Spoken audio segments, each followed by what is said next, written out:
There it is. This is E to Perform with Paul Nobles. I am here with April Blackford. April, if you want to say hi to everyone. Hi, everyone. Basically, we are actually, this will be, I think I've got to miss next week for sure, and possibly the week after because I will be in Mexico. Um, so, pretty excited about it. Well, April wanted to have our annual staff meeting in Cancun, but I decided that I would actually like to stay away from work for a little bit, even though I'm sure I'll probably be Well, you, somewhat in. we really weren't going to talk about work. Right, that's true. Um, so anyway, I've kind of asked everybody to start off with some questions. We do have a question, or it seems like we might. Michelle's saying, brand new member signed up today. Where to start? So April, when you have a new member, where do you have them start? Of course, they would start in the forum. Well, I understand that, but where in the forums would they go first? Typically, They would- you would want to have them go to the total daily energy expenditure thread. exactly. There is a little subtopic forum, the help with your TDEE, and if you could make a post there with all of your stats, your height, your weight, your training type and frequency, and your goals, as much details as possible, then everybody will give you a whole bunch of details to get you started. Yeah, that's actually, I mean, it always surprises me um, because I think a lot of people think that they're buying the books, and obviously the books are really good and it's good information and things of that nature. But I mean, the ability to go to the coaches and ask them, how much should I be eating on a daily basis, and how does that change from workout days to rest days and things of that nature. I mean, that is such a huge benefit for most people that sort of goes overlooked sometimes. I totally agree. And there's often times where, someone's training schedule might change and they may be doing a double session or, they can't train as much or they're sick or injured or whatever the situation may be. All they have to do is post a topic or post a question, what's the general consensus or advice on this?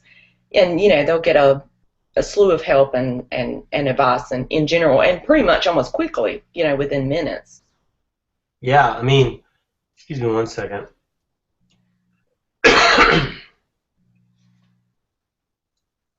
I just didn't want to cough in everybody's ear. I'm just getting over being sick myself, and I have to say I'm getting so frustrated with being sick this kind of fall as fall turns into winter.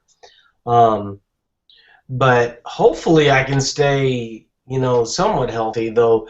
Um, my regimen of kind of bodybuilding routines, my longer endurance hasn't been great because I've been sick, and also here in Minnesota right now, the weather's kind of weird. I mean, right now there's no snow on the ground and it's rainy, which is sort of weird for this time of year. Um, Not great for running, though I did see some people. It really is funny in Minnesota. um, we can't run for like 3 months out of the year outside. So whenever somebody gets just like even remotely the chance to run outside, you see people in parkas and stuff, running, um, in the rain. It's sort of funny. So I hope that's helpful for you, Michelle. Um, because I think that is the best place to start. I also think it's sort of interesting to see the advice that other people have gotten that have asked similar questions to you, and so that really is kind of the best way to get rolling here. Shellen is asking, I just found out I've been having thyroid issues. Would you adjust the total calories at all per day? Well, I'll let April talk to you about that once I'm done talking about it. But typically, unless it's like a family history type thing, it's usually the dieting that can kind of contribute to a lot of those thyroid issues. talked about this a number of times on these webinars before, but I was diagnosed hypothyroid. Um, can you hold on one second? I don't know what that was, but sometimes I get messages. Let me see if I can shut this down. Maybe that was it. Okay. But I was diagnosed hypothyroid. I had a prescription. What I decided to do was try to pursue the eating way of doing it, and namely, the issue that tends to happen with thyroid issues, and one of the reasons why you see it more predominant amongst women than men, is because of all the dieting. You know, but I was dieting a lot over the course of the 10 years right before I was diagnosed.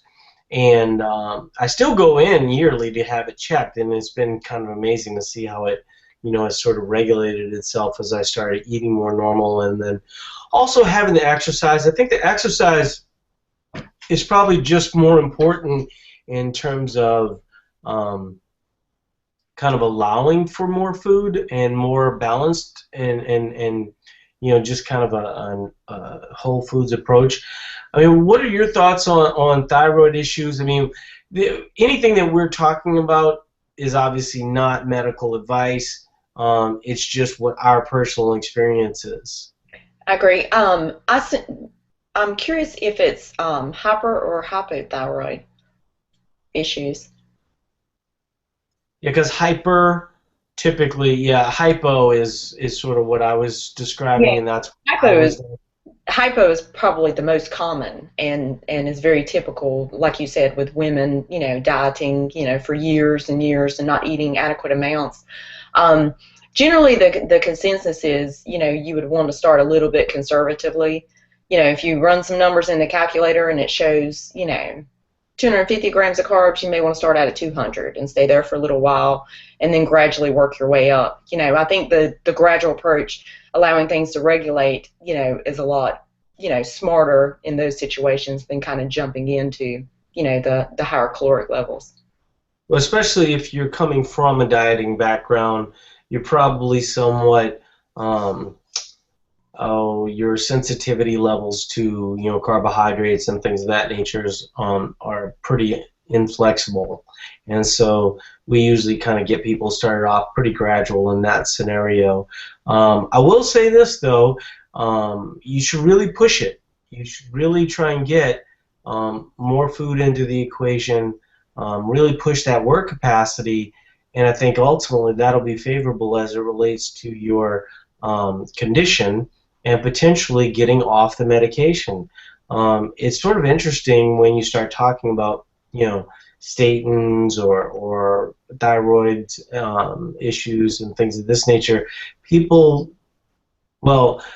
would tend to be scared to get off the medication, but also doctors tend to not be super helpful in that situation, because they sort of want to medicate the problem. And, what I think tends to happen is that they tend to medicate the problem rather than sort of focusing on what the solution would be. And the solution long term is getting your body functioning in the most optimal way. And so for someone saying, well, you're hypothyroid, here's your medication, that's fine, but what caused that in the first place, and can you address that? And like I said, from my situation, just kind of this history of kind of binge and bust dieting, because this wasn't, I mean, it's 2014 right now. My first run at this was way different than the current approach. So like in 2006, 2007, my dieting was pretty extreme, and I was trying to, pull off the Band-Aid like everybody else and get results as quickly as possible. And I think one of the things I haven't talked about in a long time that's sort of interesting to bring up in this scenario, one of the biggest problems that women have as it relates to dieting is basically math. And what I mean specifically by that is, for myself, I'm a 175-pound man. I have roughly 145 to 150 pounds of muscle at any given time. A lot of women only have, say, 110 pounds of muscle, right? So if you're 110, 120 pounds of muscle, you obviously can't eat near as much as I can eat. So your math is smaller. So let's say that my math is 2,800 and your math is 2,100. Well, I can go from 2,800 to 2,300 at a 500-pound deficit, lose a pound a week, no big deal. You go from 2,200 to 1,700. Now that's a bit of a cut, but it's not super crazy. But then all of a sudden you stop seeing results, so you cut down even further, right? So now you go down to 1,300, 1,200. Now you're sort of hitting that danger zone. For a guy, as an example, if he started at 2,800, went down to 2,300, now he goes down to 2,000. That's not near as extreme, right? It could be, depending on how big he is as an individual, but I can tell you that I've gone down to 2,000 calories relatively easily, no problem at all. I think what happens with women, though, is they tend to sort of focus on that, the let's say 12 to 1,500 range, right? And so they try to get and stay within that 12 to 1,500 range without really going back up. Or when they do go back up, this actually comes up a lot on the Facebook page, is people talk about, I can't lose any weight or I can't lose any fat. And I'm like, well, what does your plan look like when you aren't dieting? And that's what we try to kind of help people with, is that it's sort of this dieting that can cause issues like what you're talking about. And so gradually moving, like April described, from a moderate amount of carbohydrates to a sufficient amount of carbohydrates, and really kind of keep pushing those numbers. But the problem is that for women, for one reason or another, you ask a guy, hey, you up for gaining a little bit of muscle? And they'll be like, yeah, how much should I eat? And the guy, as much as possible. And the guys are like, yeah, let's do this, right? That scares the shit out of women, and rightly it should. I mean, once again, we're talking about math here, and so if the math isn't favorable on the way down, it's also not favorable on the way up. And so I think that women tend to be a little bit more cautious in that scenario, and actually probably are smart to do so, right? The penalties tend to be bigger. You see guys and they're like, well, what'd you do to lose 20 pounds? Well, I quit drinking pop and quit eating M&Ms, and like women hate that. It's just, for us, our math is a little bit better. And so, I don't know, April, does that make sense? Does that resonate with you at all? It makes total sense. I think, unfortunately, the media has, implanted in women's minds that you have to be in the 12 to 1,500 range to lose body fat. And like what you said on the Facebook page, you always ask them, well, what does your plan look like when you're not dieting? They don't have a plan because they're always dieting. That's the problem. They've been eating 1,500 calories, for years and years, Right, but they do have a plan, and that plan is basically all the stuff that they weren't eating. They're going to eat all that stuff like quickly as possible. Oh, exactly. For a day or two or maybe a week, and then they end up, going back to the restriction zone again.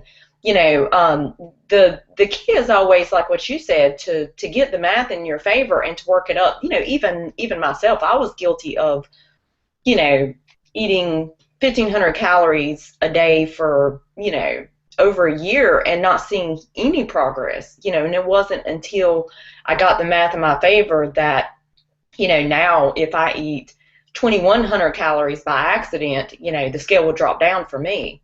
But I think it's just trusting the process and seeing that, it's, I tell people all the time, you spent years eating 1,500 calories. Why can't you spend 3 months in gradually working your calories up? What's 3 months in the grand scheme of years? because in the end you're going to be a lot happier because you're going to be able to drop body fat on 2,000 calories versus not being able to do anything on 1,200 calories. So. See, but I think that comes down to fear. You know, I think well, you knew. I mean, you know this from the early days. Um, in the beginning, I never wanted people to share before and after pictures, and the reason why I didn't is because I don't like the concept of before and afters from the standpoint of this was me 30 days ago and this is me now, right? The whole idea with Eat to Perform is that this is a lifestyle approach. This is what you do for the rest of your life. You are mostly not dieting with periods of deficits to kind of reach the goals that you want to get to. But also, the one thing that we sort of I got sort of convinced, partially by April, but partially by Maggie and a number of people. We were seeing a lot of people that were coming from the background that Shellen's talking about, where they were aggressively dieting, and because of that, there were a lot of deficiencies related to protein, carbohydrates, things of that nature. And so when we started adding in just moderate amounts of these things, right, people's work capacity started really going up, and then they started to build like a lot of lean mass. I mean, we've had so many people gain 6, 8, 10 pounds of lean mass. Women, that are like 48 years old, that have been so deficient for so long that their body is just thirsting for nutrients, and carbs and protein to kind of build that lean muscle. And a lot of times it's really just waking up muscle that the person had before, but then it spurns kind of like these great workouts, but also mentally it starts to change you a little bit, because I know that's a little bit of your story, right, April, where kind of you at 115 probably didn't feel near as capable as you do right now. Oh, absolutely.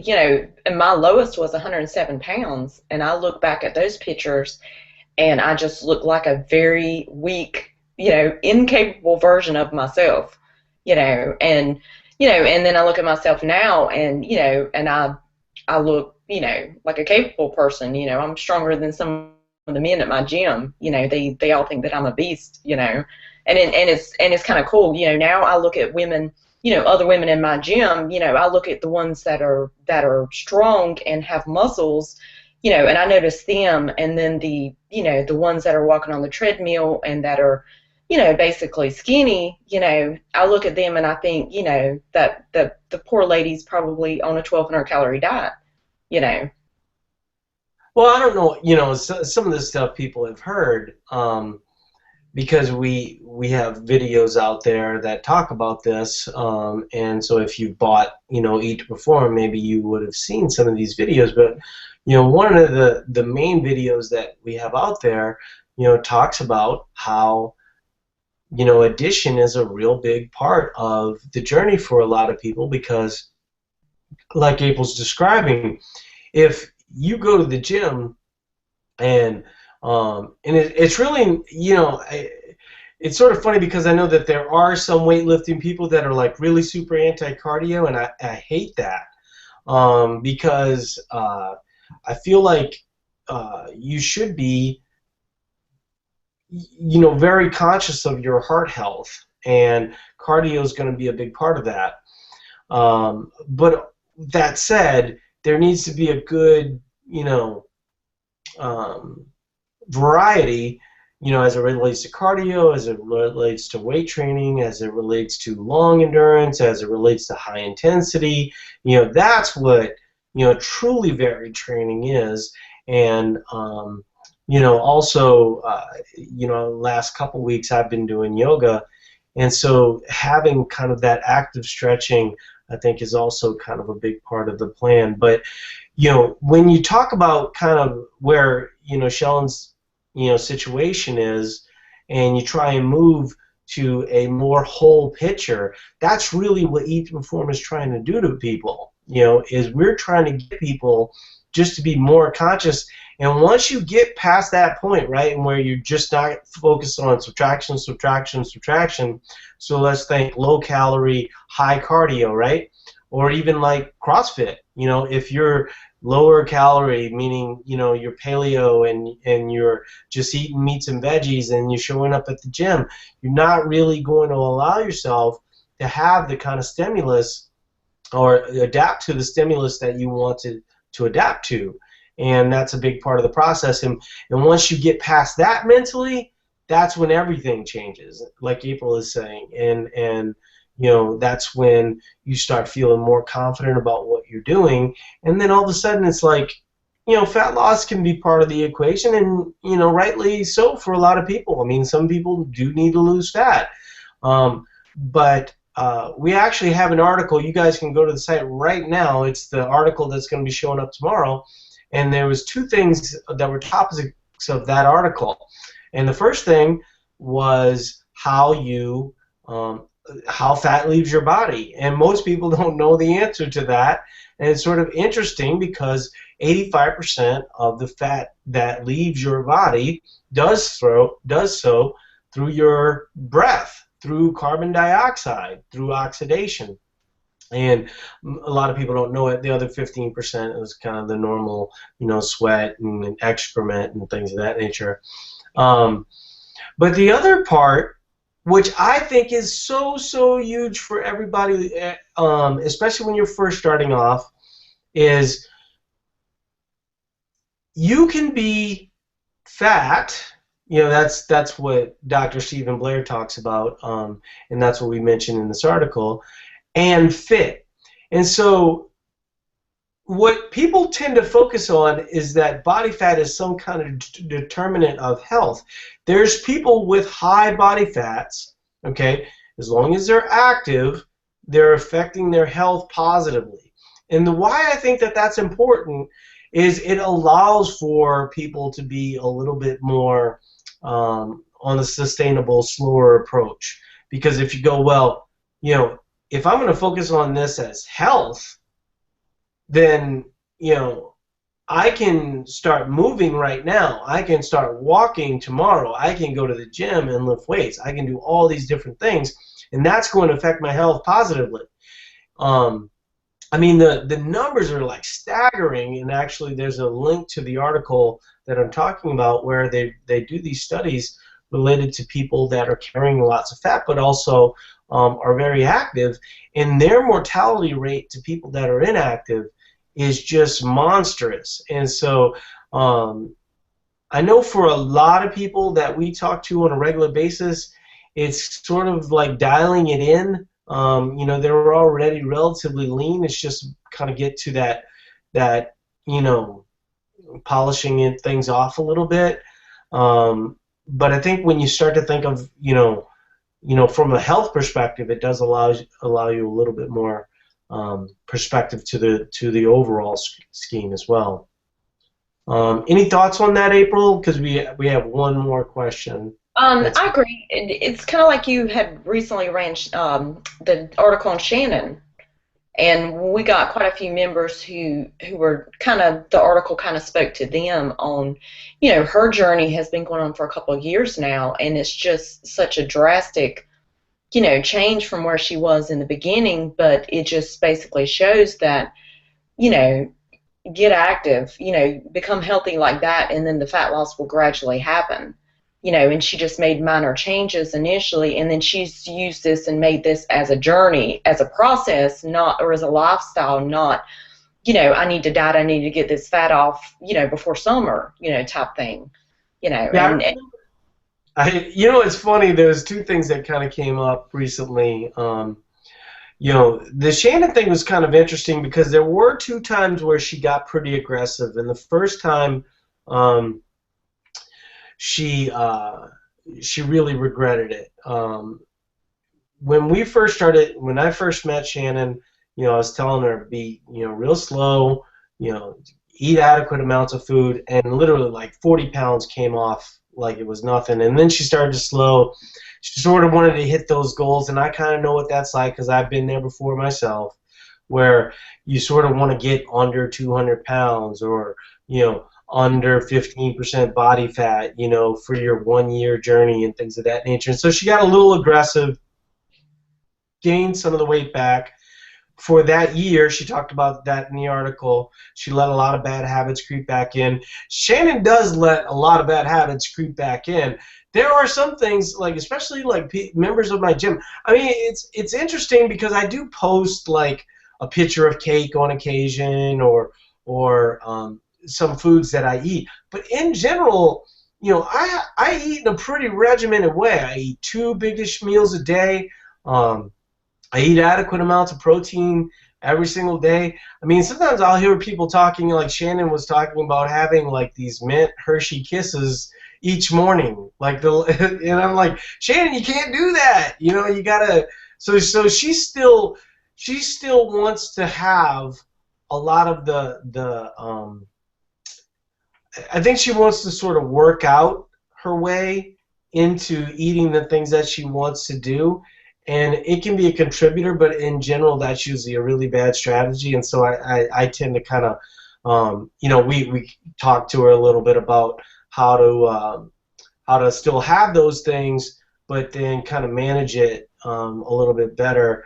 And usually, what I like people to do in that situation is maybe to kind of you can have a few throughout the day, but if you find that you're just having those things all the time, kind of move it towards the end of the day, and then usually just sleep ends up kind of controlling things, because obviously you're not going to eat until the middle of the night. But if you start off eating bad choices in the morning, it can be a downward spiral real quick. Totally agree. For people who have issues with sweets, where, which I'm a sweets person, I love sweets. I can kind of control it, and I can fit it in and eat, pretty much whatever, I'm kind of have a craving for.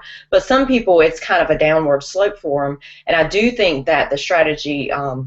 We were actually discussing this in the forum, and I do think the strategy for if you are someone who is on the downward slope of, having some sweets and then it ends up leading to the rest of the day, that's all you think about and that's all you want to eat, I do think the strategy of fitting in your sweets later in the day, maybe after dinner as a treat, when it's closer to the bedtime, is a better strategy than, say, fitting it in post-workout.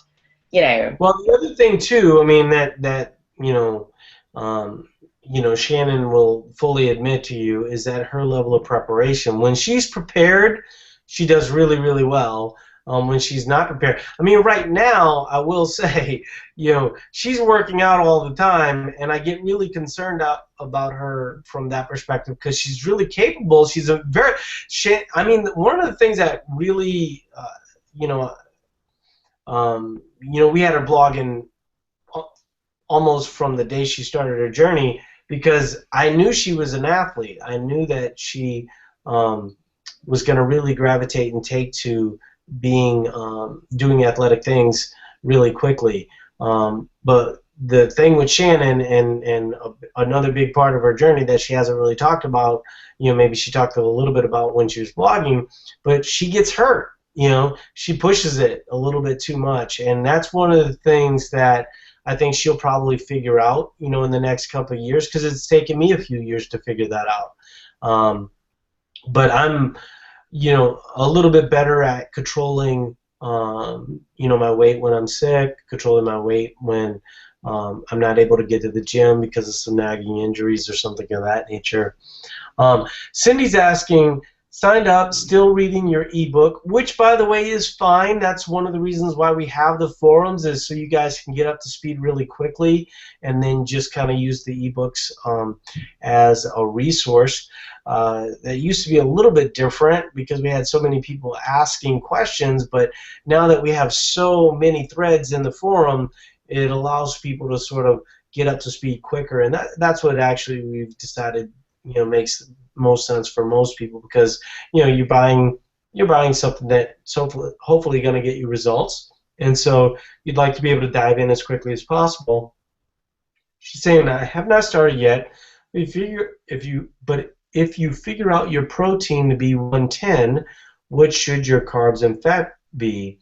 I'm 5'6", 146, want to get to 135. We don't really do that in these classes specifically. I think it's going to come down to a lot of things. First of all, if you're 146, I'm not sure necessarily why you would have your protein at 110. And one of the reasons why, she's also 5'8", April. So 5'8" is actually pretty lean if you are trying to get rid of fat. Or you're under muscled, maybe is another way to say it. Oftentimes what we see is people trying to go for that 5'8", 146, trying to go to 135, usually would be much better off actually up in their calorie intake and sort of leveling out at that 146 level and actually getting some lean mass. Because if you look at the difference between 146 and 135, like I had mentioned before, we've had many people that have gained 6 to 10 pounds of muscle in 2 months.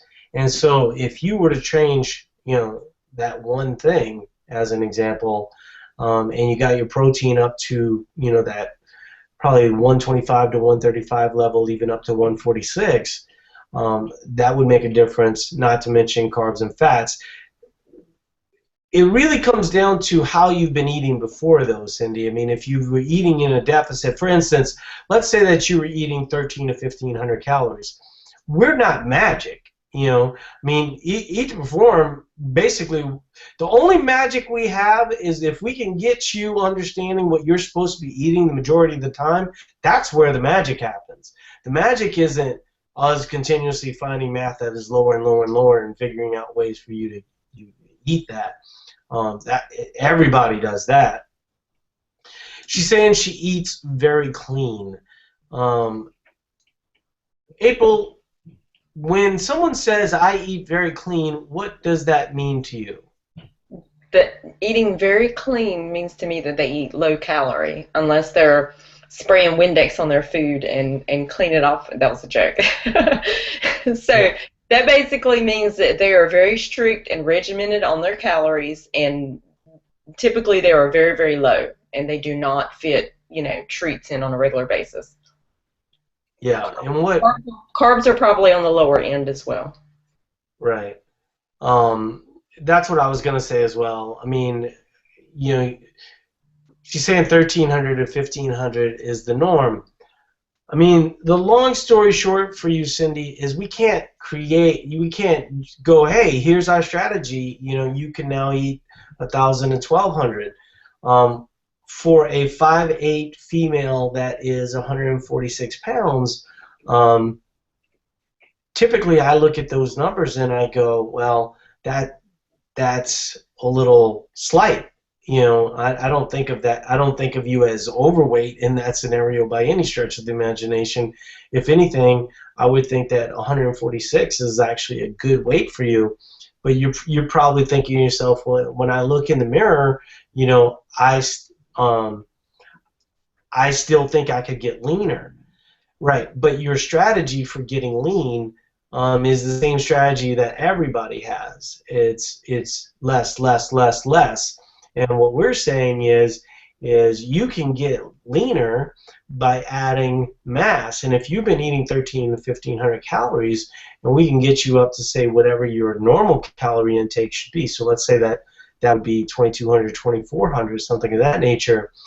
Eating adequate amount of protein, eating adequate amount of starches, over the course of, let's say, 4 to 6 weeks, 8 weeks sometimes, you will often, especially if you're body fat testing, you'll see major, major differences.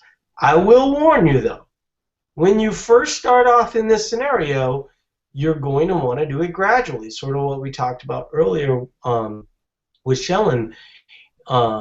Because your cells are really not that flexible at this point. And so what you'll often hear people saying is, I feel bloated, this feels uncomfortable. And it's probably going to feel uncomfortable if you've been eating 1,300 to 1,500 calories for a long period of time and you've kind of been eating, clean. I understand. I think it's sort of funny because April kind of gave the standard joke, like, "Do you index your food?" I know what people mean when they say clean. They mean mostly meats and veggies, and possibly fats. But in general, a lot of people don't do the fat thing well. And what you're talking about at 13 to 1500 calorie probably speaks to a pretty low fat as well. She's saying no processed food for me. I mean, I would say, on a daily basis, the amount of processed food I eat is going to be pretty low. Um, but if, for instance, well, like if you would consider white rice a processed food, then yes, I eat, processed food because I don't concern myself with is this processed food or not processed food. I concern myself whether does this help me meet my goals or does it not, right? And so me eating kale all the time and lean chicken could serve me well on days that is maybe a rest day or something of that nature, but would not serve me well for my athletic pursuits and certainly wouldn't serve me well in terms of being lean for life.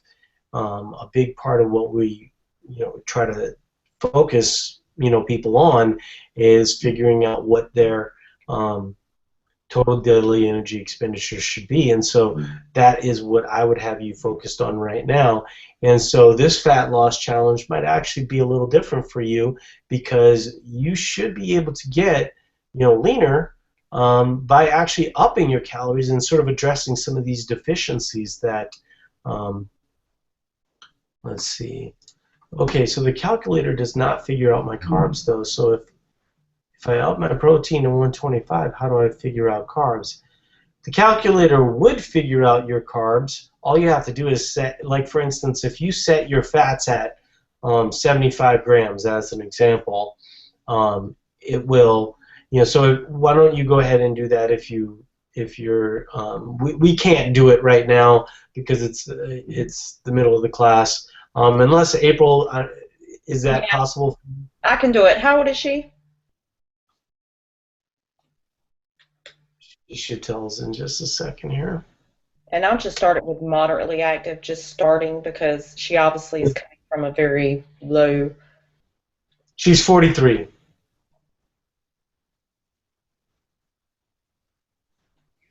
She works out 5 to 6 days a week. I mean, it's the standard do a lot, eat a little, way of doing things. Can I ask you a question, Cindy, that while we're waiting for April? How long have you gone with no results? Like you sort of wanted to get better at the gym or you wanted to do, various things, but you just kind of banging your head against the same wall for a long period of time. Or has it not been a long time? Maybe you started off at 200 pounds and now you're, 146 and, it says, I've lost 10 pounds in the last year. It's been slow. I have to say, I mean, I don't know your body type or anything of that nature, but, when I hear 5'8", 146, I think to myself, if that person can really make muscle an emphasis, usually you could be pretty lean that way. Are you coming up with any numbers, April? Yeah, with the amount of activity that she's doing now, technically she should work up to very active. And that would be, if she set her protein at 125 and fats at 75, then that would put her at 304 grams of carbs, which would be almost 2,400 calories a day that she should be eating. So she's under eating about 1,000 calories a day than what she should be. Now, if you took a more conservative approach and said moderately active, which she's definitely not moderately active unless she agreed to reduce down a little bit of her training, if fat loss was, that important to her, which I think you and I both agree that it shouldn't be with her height and weight ratio. And she's already been doing that for a long time. Exactly. But at moderately active, she would still be at 2,150 2,150 calories and should still be working up to 243 grams of carbs a day. Yeah, I mean, I think that first we probably need to get her to about 200. I mean, if I said to you, Cindy, are you eating 200 grams of carbs on a daily basis? When I say 200 grams of carbs, I mean mostly starches. You would say what?